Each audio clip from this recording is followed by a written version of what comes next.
தமிழ்நாட்டில் தமிழர்கள் என்று யாரும் இல்லை என்பதை அந்த நிகழ்வு மறுபடியும் நமக்கு நிரூபித்து காட்டியது.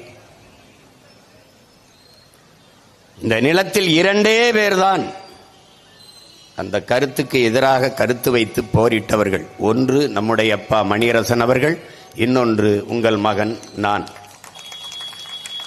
அதற்கு பிறகு இவர்கள் கருத்துக்கு பேராதரவு தமிழ் மக்களிடத்திலே வருகிறது என்ற பிறகு வாயை திறந்த பெருமக்கள் பலர்.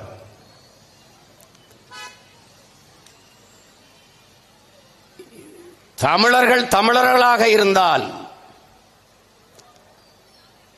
தமிழ் இருந்தால் தமிழன் தமிழனாக இருப்பான்.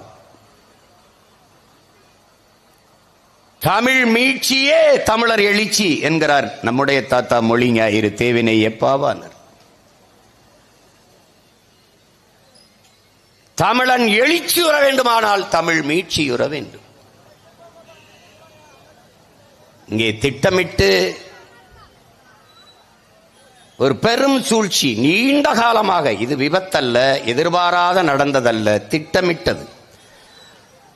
தமிழ் இருக்கிற வரை தமிழன் இருப்பான், தமிழன் இருக்கிற வரை தமிழன் அல்லாதவன், தமிழன் தமிழனாக இருக்கிற வரை தமிழன் அல்லாதவன் அவன் தாய் நிலத்தில் ஆட்சி செய்ய முடியாது, ஆள முடியாது என்கிறதை உணர்ந்தவர்கள் இந்தியர்கள், திராவிடர்கள்.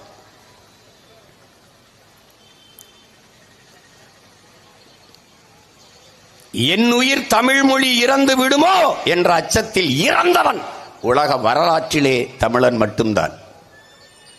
மொழிக்காக தன் உயிரை கொடுத்தவன்.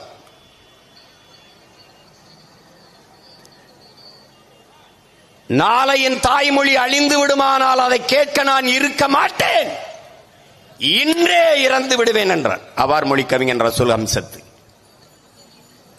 இறந்து விடுவேன் என்றுதான் சொன்னான், இறக்கவில்லை.